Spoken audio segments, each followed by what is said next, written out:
Welcome to Soul Science, the official podcast of Sports and Exercise Podiatry Australia.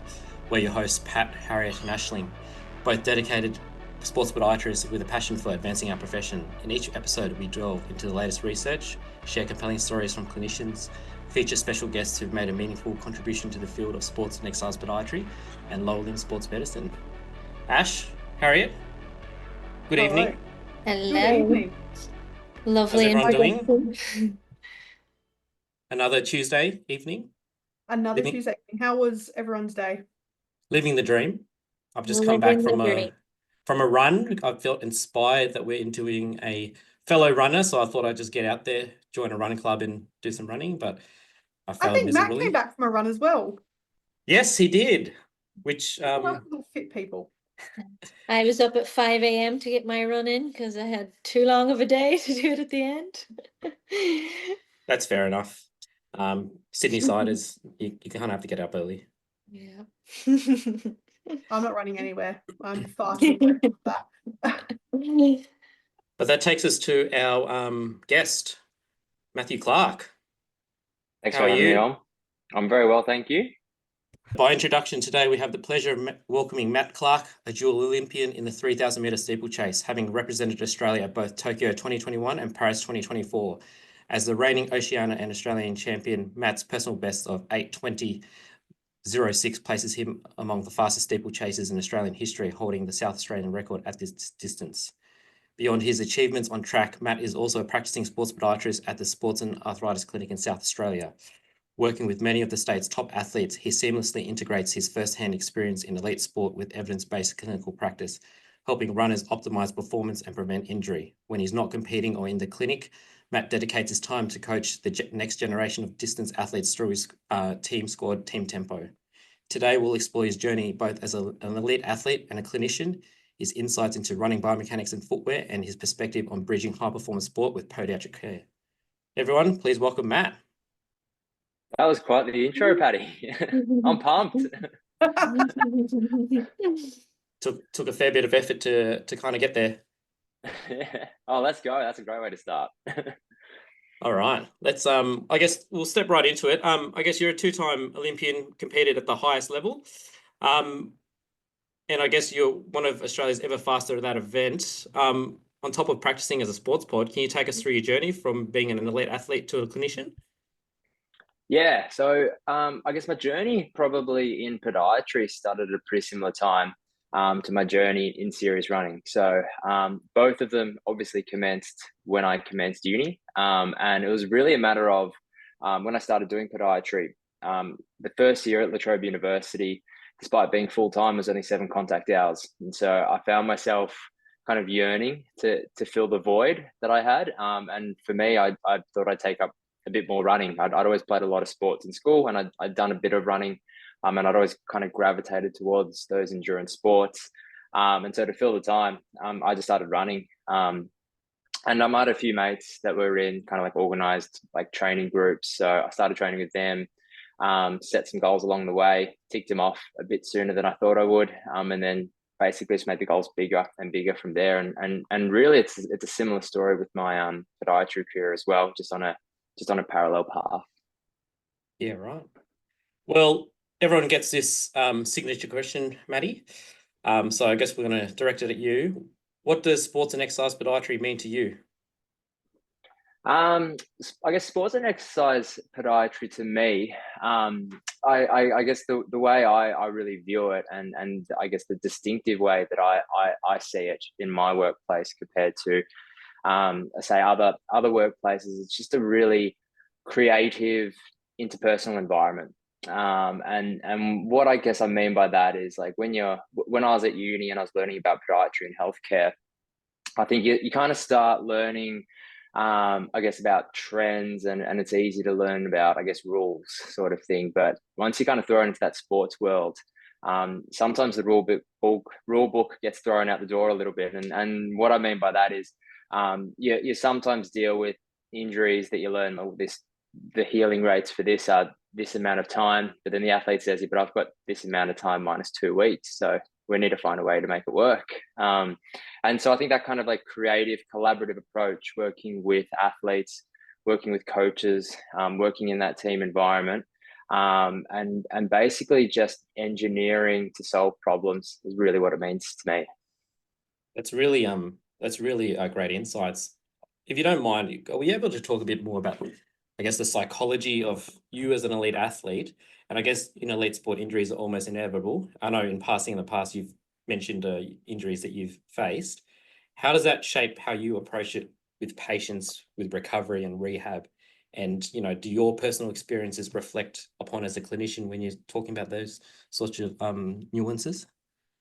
Yeah, it definitely does. You know, like I've definitely experienced myself my own injuries. I guess kind of balancing sometimes that risk reward sort of environment. So like a good example was I tore my hamstring 3 weeks out from the national champs last year.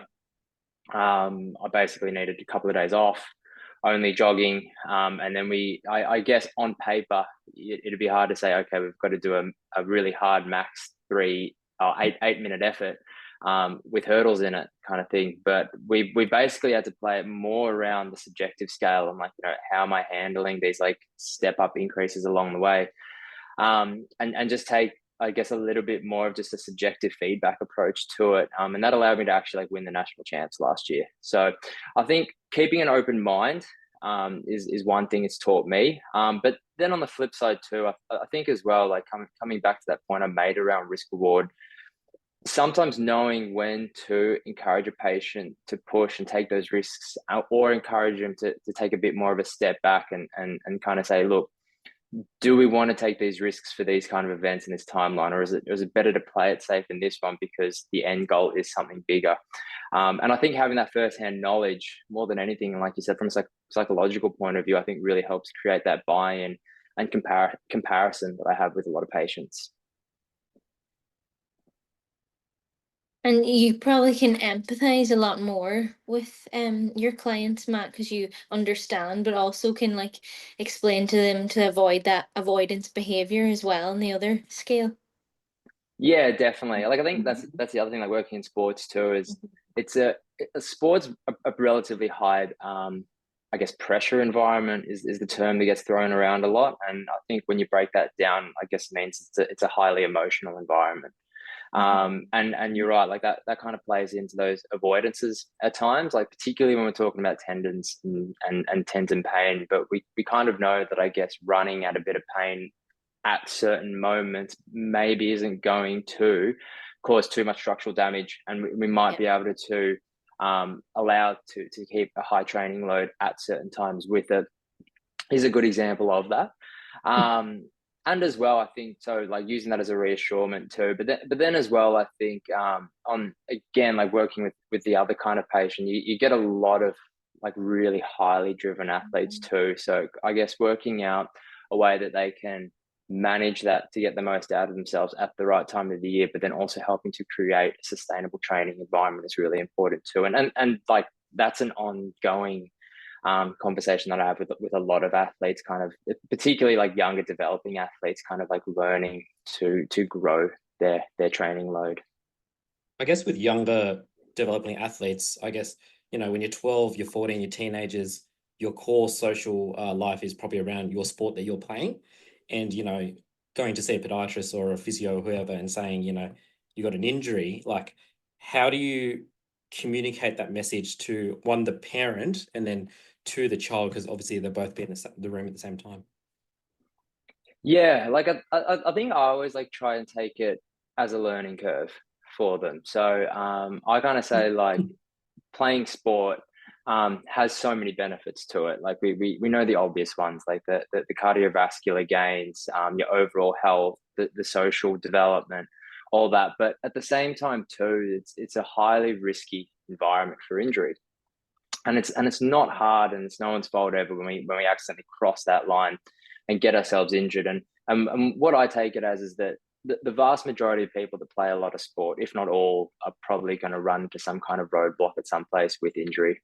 And learning to go through those processes in a somewhat systematic way and kind of trying to remove as much of the emotion from it and understand that there is a pathway out of this, and that we can then learn from it and become a better athlete in the future that is more resilient, both physically, and socially, I think is a really important element that I try and instill in both the parents when they're really young, but then also like the developing athlete as well. Is it a lot to take on when, I guess, you're dealing with patients' emotions, and then at the same time, maybe you've got an injury dealing with, I guess, your emotions, and then trying to perform and excel at both? How do you kind of... I'm pretty lucky. Like I until last year, I didn't get too injured, and so I never really had to balance that too much. Last year when I did get injured, it was definitely a learning curve initially. I think the first injury I got, I got a metatarsal stress reaction when I was in school, but it was like it'd been 10 years between serious injuries, and so when I did my hamstring the first time, I remember like having a chat to my coach. I just didn't know what to do with myself. Like it was a really weird kind of place. I was like, I don't know how much to test it. I don't really know what to do with cross training. Yeah. And that was a real learning experience for myself. But what I kind of gained from that is just the insight into like particularly like a younger athlete going through their first injury, and how just lost it can feel. And for me, like that definitely helped me guide athletes through it a lot more. But I guess like coming back to like your original point, one thing I'm probably pretty good at is definitely like compartmentalizing. And I think even though that like I guess I deal with I guess some patients that are quite distressed and frustrated at their injury, I'm pretty good at not taking it home too much with me. Like I'm pretty good, I think, being pretty confident in like when I'm in the room and I'm discussing with someone and working out a treatment plan, that I've put like the best effort and I think the best level of care into what I've given them. Like I never feel like I've taken shortcuts, and that gives me the confidence at the end of the day when I finish up that I can come home and sleep pretty well at night because of it. Yeah, it's a bit different when I'm doing it with myself. I'm a terrible patient. Like I have so many biases, and I definitely lean on my physio, on Nitter, like when he's my podiatrist and when I'm injured, and I'm definitely on my coach when I have been injured, because I can just be calling over like the most minute, just nothing questions sometimes. Can you run us through a few of the injuries that you've got, I don't know, recent history currently? Yes. So I had a metatarsal injury when I was younger, and I wasn't really into my running too much then. So when I got it, they basically just said 6 weeks off. I did 6 weeks off, and then I did a basic return to run. I guess copped being unfit for it, and then I didn't think too much of a time. Then last year I tore both hamstrings, like not at the same time, in different circumstances. And the first time I did it, I didn't even like know what I'd done. So I'd never done a soft tissue injury before. So I remember like I did it. I was like, I feel a bit off. And I kept trying to like restart the session on it, and it just never came good. And then that's when I kind of like really learned around. So the physio I worked with at Spark, he was really good at explaining to me that kind of like, because we're on a really short time frame here with nationals, that really step-by-step approach in testing at velocity at certain times. And so then when I did the other one, I was actually in a pretty good place for it. So I think I like going through that, because I'd done it before, like 4 months earlier. Recently when was it? November, I got an Achilles sheath flare. So I got like a tenosynovitis, and that one really threw me. So I took 6 weeks fully off running with it. And I mean, as you guys would know, it's a bizarre injury that I reckon is probably partially not super well understood. Time frame on it, no one could give me a clear idea. It was a really frustrating injury, because it was basically just do nothing and just wait for it to fix itself. Like I got a cortisone on it, that like the stripping high volume cortisone on it, which is basically the gold standard for it. And like kind of plowing through all the research, that's basically what it says. It says immobilize and put lots of anti-inflammatory into it, which I guess my interpretation of it was, we don't really know what this structure does, so stop using it and put anti-inflammatory pharmaceuticals into it. Seems like the only thing we know we can do for it.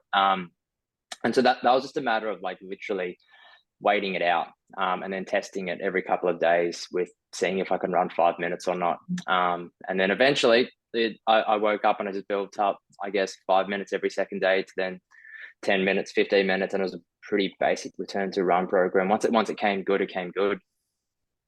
Out of curiosity, what were the strength requirements that you had to do for that particular injury?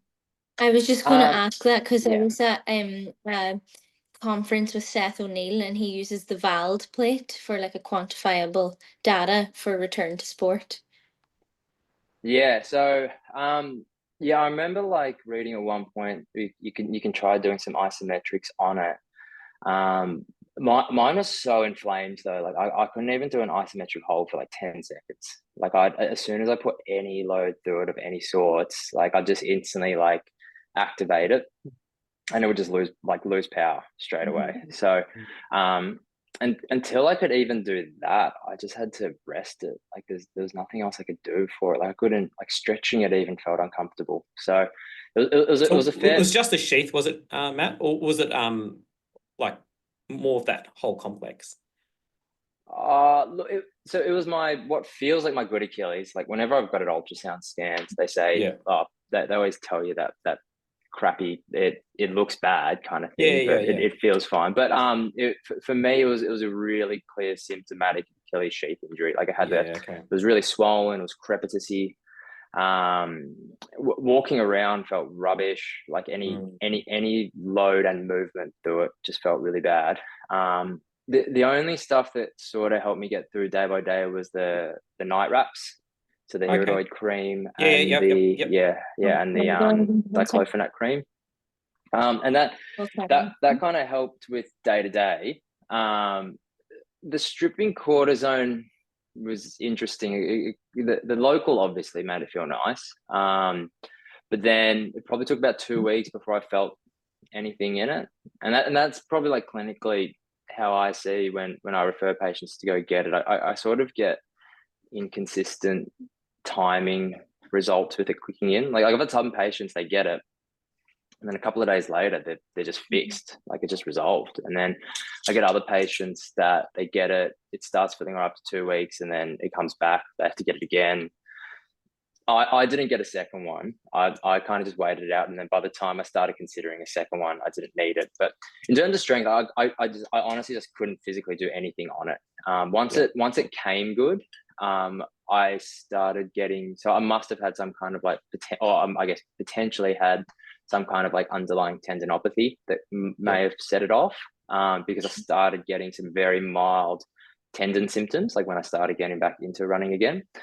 So like I got into a lot of isometrics for that, and then that resolved that symptom.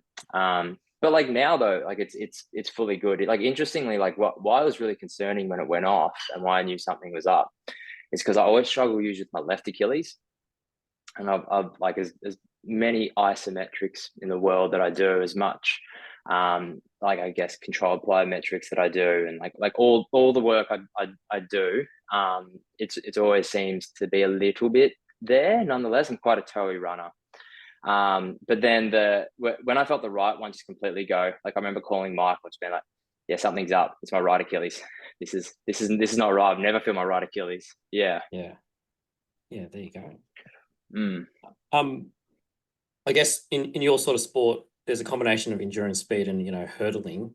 What do you reckon biomechanically are probably the requirements for or the challenges that you'd have as a steeplechaser? I mean, like at the end of the day, it is mostly running. So I guess having really good like tendon rebound capabilities, particularly through your Achilles, is obviously super key. I don't think there's such thing as like an elite level runner that doesn't have a super springy Achilles tendon. So that's obviously one huge requirement.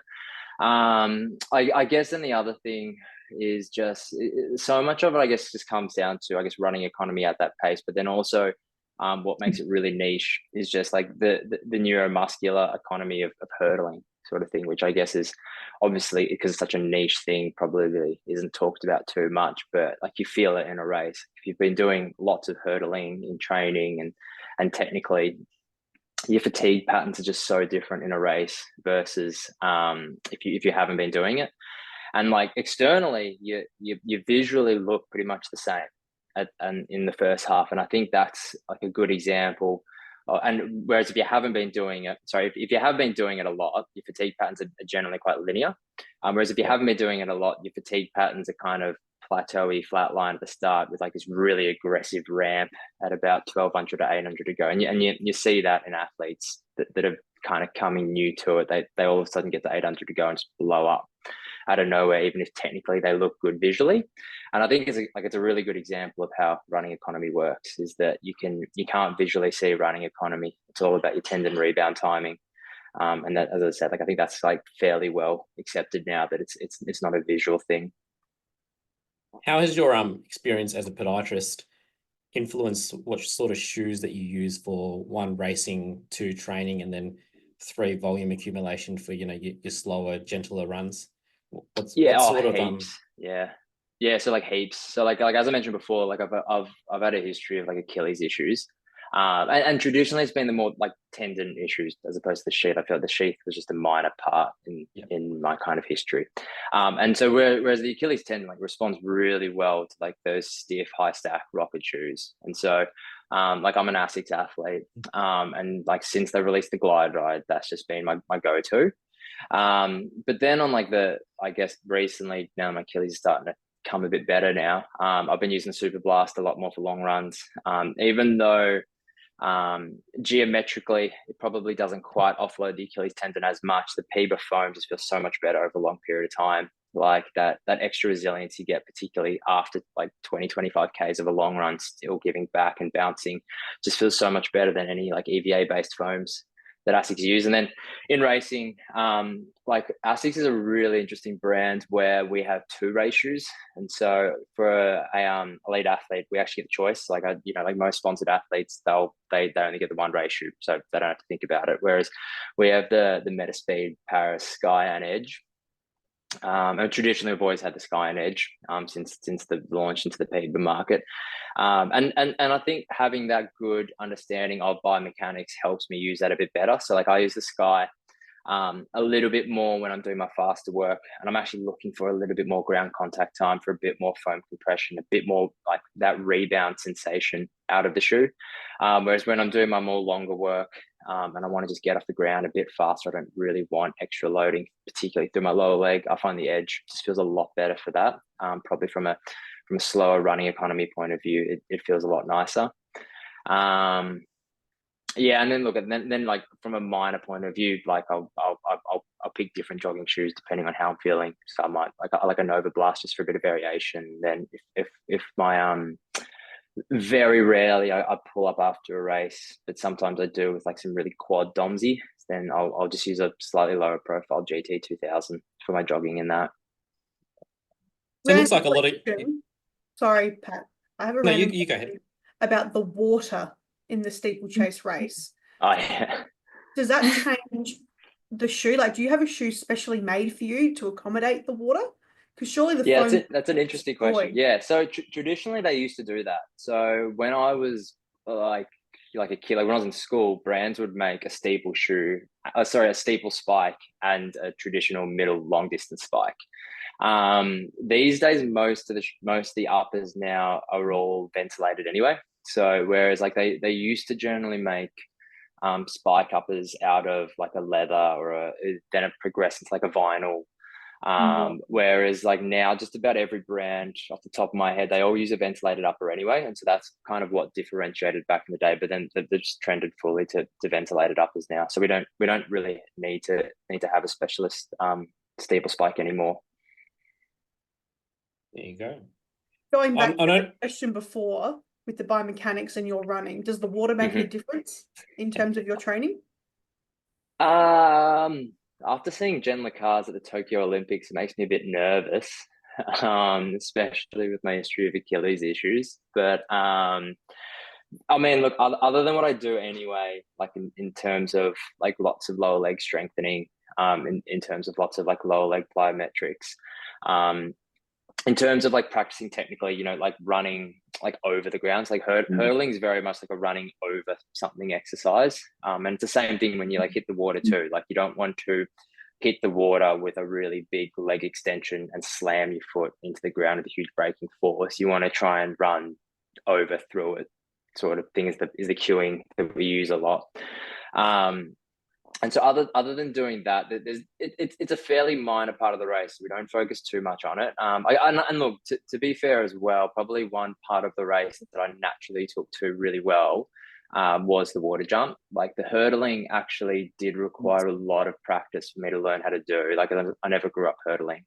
But the water jump, I think that sort of like step on then push off movement, for me felt like a more simple movement rather than, you know, like pull your foot up and then step over this hurdle while swinging this other leg around and not over rotating your upper body. Like that to me, which is like a hurdle technique, that for me was a much more complex movement pattern to learn. Whereas like jumping into the water, that more just felt like, as I said, step up, push off, land, run on sort of thing. And it came quite naturally. Matt, I've got a question about your, I guess your own running career and what you're doing with Team Tempo with your junior athletes, and then with the patients that you got in the clinic. I guess in both circumstances, you're pretty much coaching, right? You're coaching patients, you're coaching athletes. How does your communication style and coaching style, how are they similar to each other when you're doing both, I guess, activities? And what have you learned over the years in terms of how to communicate and coach in those sorts of environments? Yeah, I think definitely clinically, which I picked up a lot faster because you're in, I guess, a lot more of like an more intimate environment in the sense of just you. It's often usually just you and one other person in a room, a quiet room.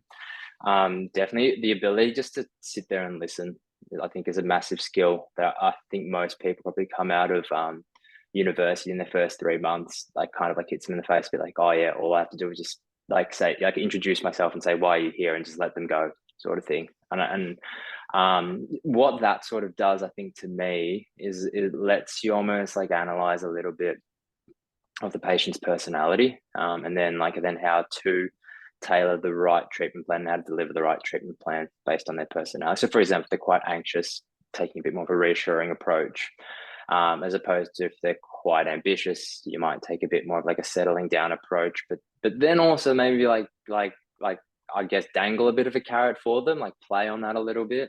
So I think working like almost like psychoanalyzing a little bit, I think, in clinic, and I think those skills flow into coaching really well.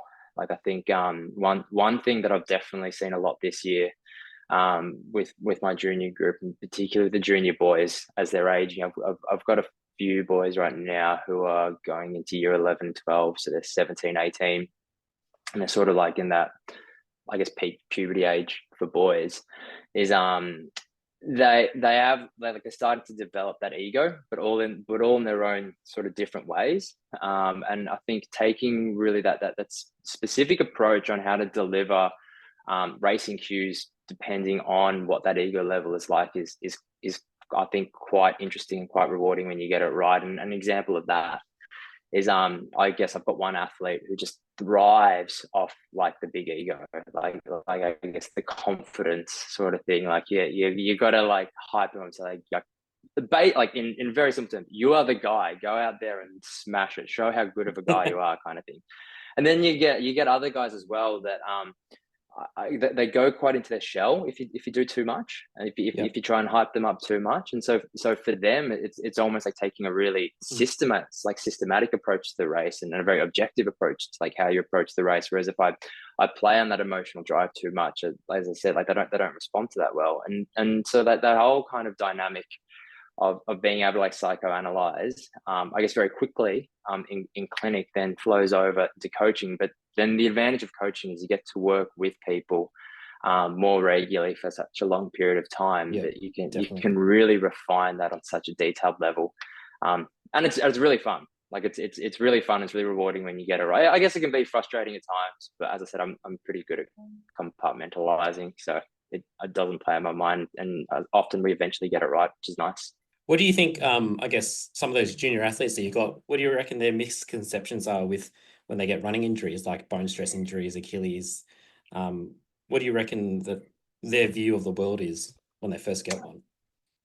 Yeah, it's in like again, I get really differing approaches to it. I get some athletes when they get an injury, and like a really common one is like again, like a lot of the young girls they get shin splints, and some of them as well, and instead of shin splints, like there might be a tibial stress injury, and for them it can be really distressing kind of thing. And I think that almost like because it's such a common injury, they see a lot of other people go through it. And some are managed well, some aren't managed well, and that's not always necessarily clinician's fault. Like it could be the degree of the injury too, sort of thing. And like I guess maybe it's perceived, managed well or not managed well. And so there's a lot of fear sometimes with some athletes when they get that, particularly around, is this the beginning of a whole injury cycle? Am I going to keep getting bone stress injuries? Like, is my general health and well-being okay? Is running good for me, sort of thing? And I probably see slightly more of that. On the flip side, though, I still see a considerable amount, and probably a growing amount, which is quite concerning, of athletes really wanting to push the whole injury kind of cycle a lot more. So, getting potentially like a high risk bone stress injury and looking at getting back as soon as possible at a young age. And it's something that I guess when I started, I've been coaching for about 12 years now. It's something that I guess probably in the first 6 or 8 years of coaching, I didn't see much of.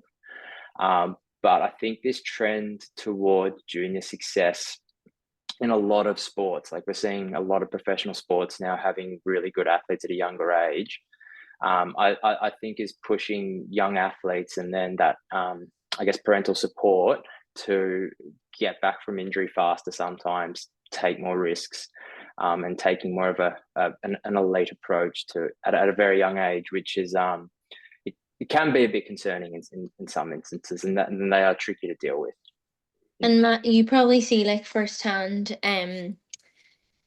like that it's their first ever experience of pain. So like it's the worst thing that is possibly happening to them right now, but it's trying to like understand from their perspective, but from like an evidence-based perspective, what is the best thing for them. And then if you're a coach and then you're a clinician, it's obviously very different approaches to how they're perceiving that pain. Yeah, that's a really good point. And I think it's like interesting. It's like it probably as a clinician, it's something I find easier.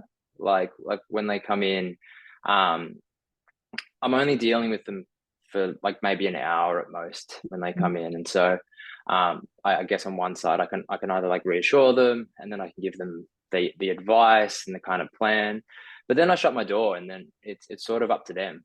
And I'm, at most I might get an email from them every so often, sort of thing. Like the kind of continuation of communication is relatively low at that point. But then on a coaching point of view, it can be a lot trickier when I guess our view on the injury doesn't align too well, because there is so much communication so regularly, and there's I think sometimes as well that affects people's perceived timeline of things too. Like I think sometimes it's better to not keep asking the question and keep checking in. Sometimes it's better just to, for some injuries, have a plan, stick to it, keep it black and white, and then come back when you're ready to progress to the next step.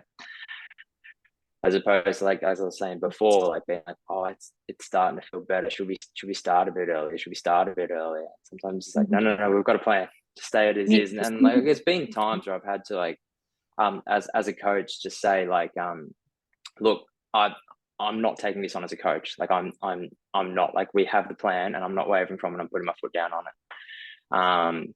Whereas, as I said, like as a clinician, it's a bit easier because you give the advice and then you don't see them. So if they take your advice, they do. If they don't, I mean, you don't know. You're not there watching them, sort of thing. That's sort of up to them. Yeah, I guess a lot of what you've spoken about injuries and return to performance as fast as possible.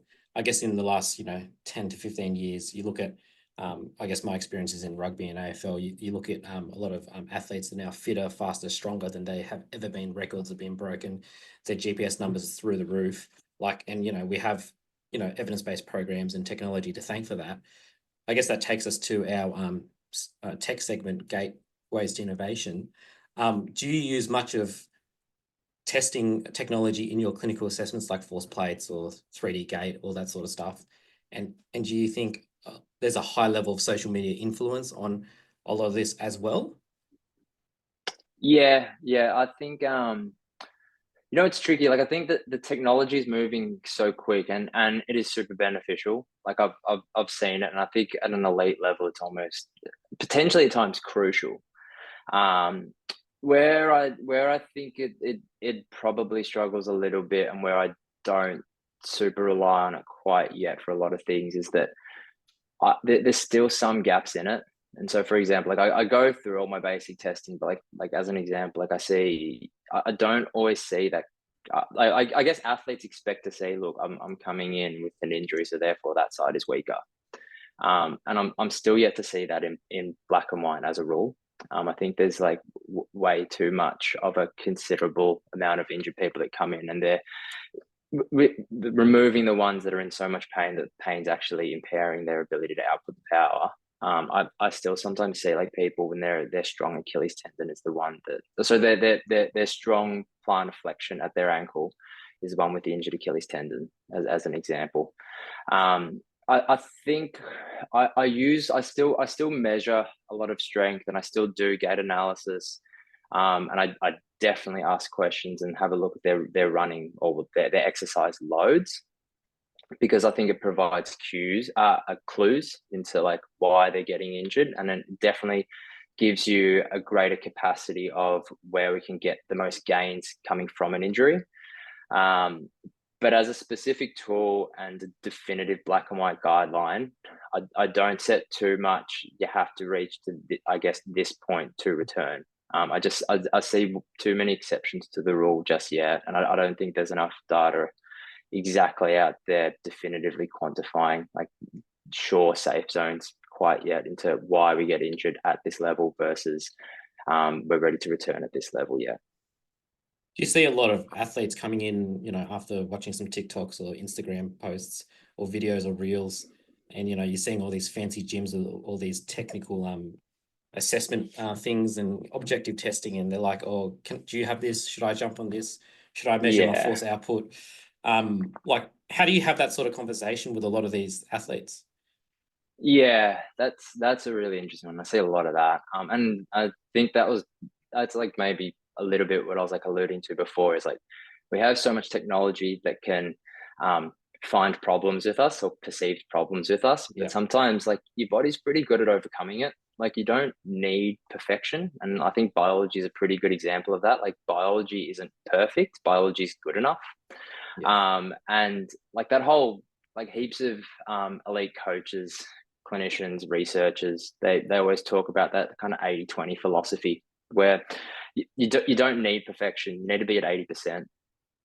And I think sometimes that's where I break it down, and particularly around like when I get more of that anxious patient coming in, and they're like, at my gym, I had this sort of, forced treadmill, and it showed that I was slightly hitting the ground harder on my left foot than my right foot. I need to fix this. And I was like, well, why do we need to fix this, as an example? And they're like, well, because I'm going to get injured from it. And like, there's two things I quote when I say those things. So I feel like symmetry is the biggest thing that is demonized in this day and age out of these testing. And there's this really good study from Japan from a couple of years ago, and Japan's got a massive distance running culture. So they're really easy to find lots of subjects that are track-based or road-based. And the road-based run, and I looked at plantar fascial stiffness, and the road-based runners had relatively symmetrical, like left versus right foot stiffness, whereas the track-based runners had slightly stiffer left foot. However, it didn't indicate more or less injury rates on the track runners. And that's kind of like what I say to them. I was like, sometimes the asymmetries are a response to potentially like either an asymmetrical gait, like movement pattern, or an asymmetrical environment that you subject yourself to. Like, you may be taking more left turns, and so you need a bit more stiffness and resilience on that side to protect against the environment that you're putting yourself into.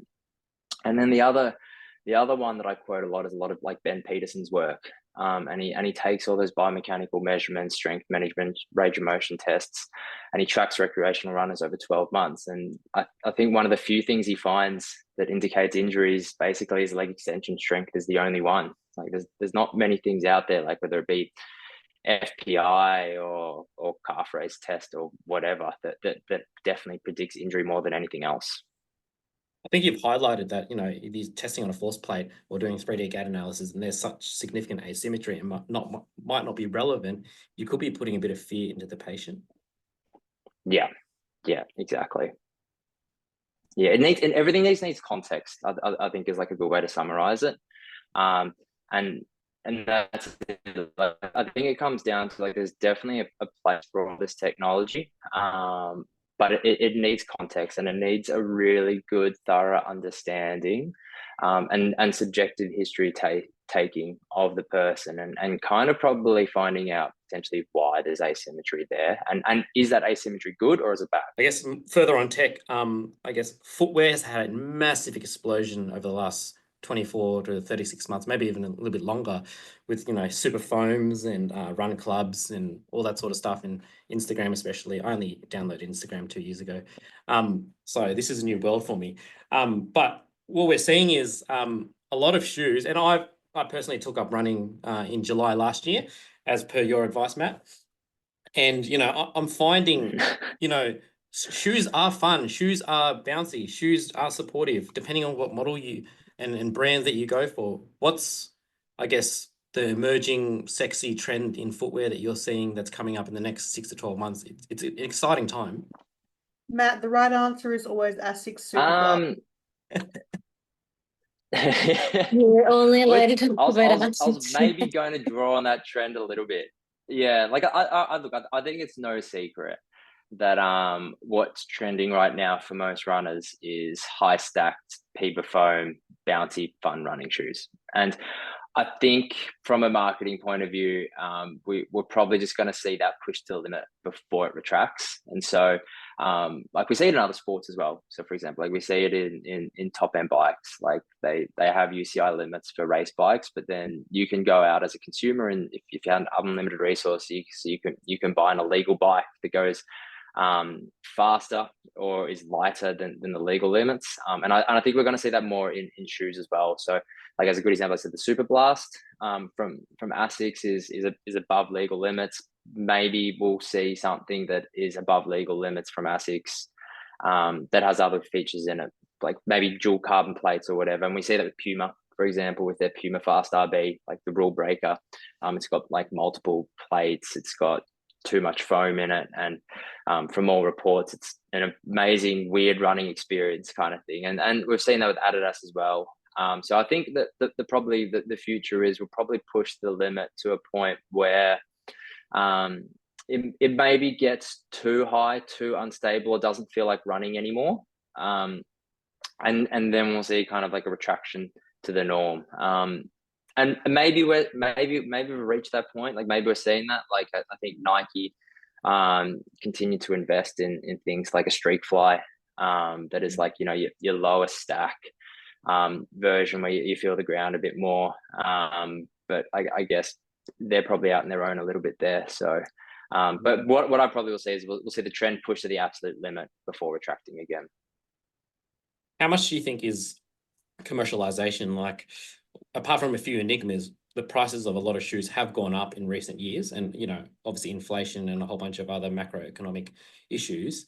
But, you know, we're seeing shoes wear out in 2-3 months, and that's a lot of cash for a lot of patients and runners out there.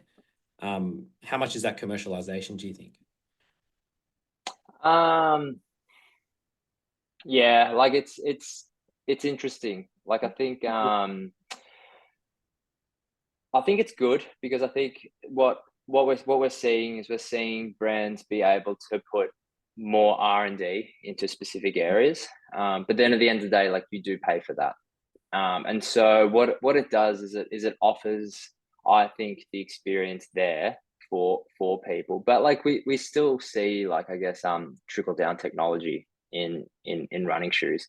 And you look at a lot of like the base model shoes, and they use technology from 10 years ago as their premium models. From premium models back then.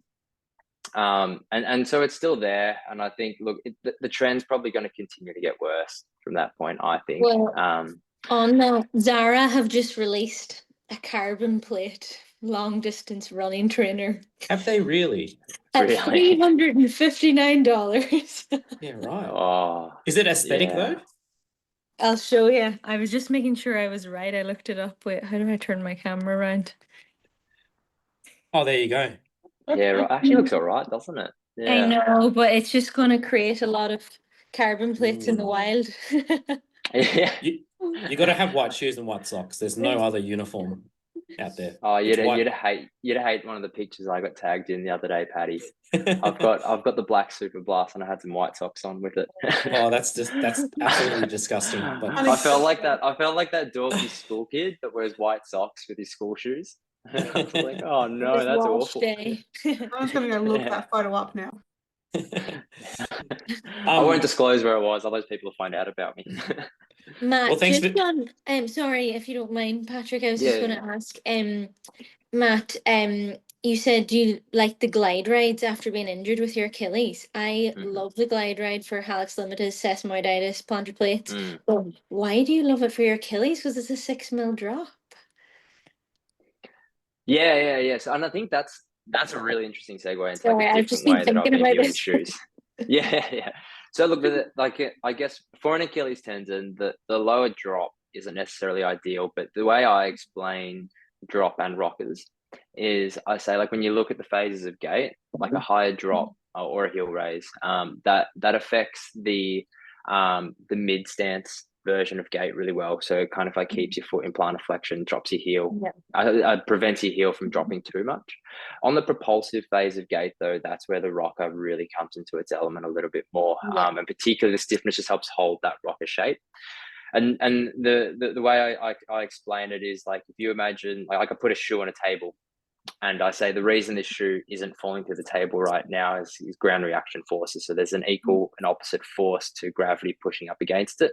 With a rocker, though, there's nothing up at that point. So when you start pushing through the front of the shoe, it brings the shoe up with no resistance to it in that propulsive phase of gait. And you feel that running in the shoes really well. And it's quantified by biomechanical research as well, that a rocker shoe feels really good for Achilles tendon. But yeah, you're right. Like, the lower drop isn't necessarily ideal, but for patients that have really angry Achilles tendons, I combine that with a heel raise in their shoe too. And it works really well. Yeah, nice. No, it was just, I was thinking, I was like, oh, why did he like that? But good point. Yeah, it's interesting, and like I guess from a functional point of view, like if you put like something like a glide ride on, just on an inner shoe store on a treadmill, and then you put a traditional shoe on, you don't really notice, I find, too much of that lower drop. I think like maybe if you sink into the heels a little bit, you might notice it. But like when you're actually running in it, that kind of sped up transition phase, I find that if I make it, like, I put a 4 mil raise in, I make it 10 mil, and then I compare it to something that is 10 mil, you really feel like that heel's getting pushed forward in that glide ride so much more than just a flat 10 mil drop shoe. Nice. Matt, thanks for sharing with us your future footprint and how you see the profession going. But I guess with our final strides, I want to probably extract, I guess, your sort of opinion on, for aspiring sports pods, what do you think the biggest lesson is that you've learned balancing yourself as an athlete and then clinical practice? And, you know, we will have a lot of elite athletes who are podiatrists, but then we'll also have a lot of podiatrists who are not elite athletes. What advice can you give for both cohorts? I think just being patient and being focused and really being goal driven. Like that for me has really kept me in good stead. And so, like, and what I mean when I break down all those different things and compare them together is I'm very goal driven in what I want to achieve, and I'm really good at systemizing the goals. You know, this is goal A, and then this is my second goal, so B, then C, then D.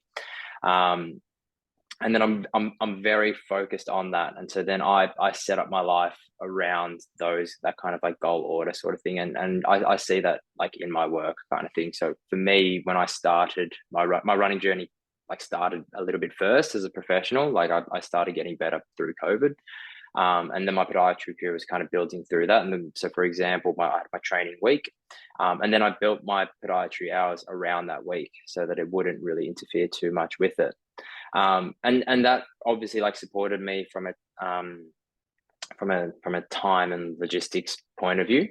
But then by keeping, I guess, that running at a high level in there, that's really then had flow-on effects in supporting my podiatry too, because like as we've kind of gone over, like there've been a lot of insights through my running and my coaching that flow on those skills flow on into the podiatry world as well. And I think like even just from, you know, finding your own niche, like that's what sets me apart from other podiatrists, is because I have that sort of running experience and kind of like being yourself and developing that niche and that personality and how you connect to people, whether it's running or anything else, like any hobby you have, I think is really important in healthcare and providing it on a very like wide system as well. Like I think having different clinicians that have different personalities are going to blend with different patients to get more like options for better results for them. That's fantastic, mate. Where can our listeners connect with you or follow your journey? Yeah, so my, I guess, personal and mostly running page is on Instagram. So that's at Matty Clarke, MATTII, Clarke with an E. If you want to, I guess, follow, I'm not super active on social media with my podiatry stuff, but me and Michael have a Spark and Exercise Sports Podiatry page. So that is, or it's Spark and Exercise Sports Podiatry, or ESP_@Spark, SPARC, on Instagram. Or @Spark_sport is just our overall clinic Instagram page too. Fantastic, mate. We appreciate you giving your time to come on a Tuesday evening and talking through your career and your experiences. It's really been invaluable for our listeners. So hopefully we can get you back on again and have a bit more of a chat. Yeah, definitely. No, it was fun. Thanks for having me on. I've got one last rogue question. Matt, what's your next big race coming up? I have got the national champs in 2 weeks in Perth. So I'm down. I'll actually be debuting the steeplechase this season at it. And I'm down for the 5K as well, but it's going to be dependent on how well I pull up from the steeplechase. But the goal is the steeplechase at nationals in 2 weeks. Best of luck, Matt. Thank you.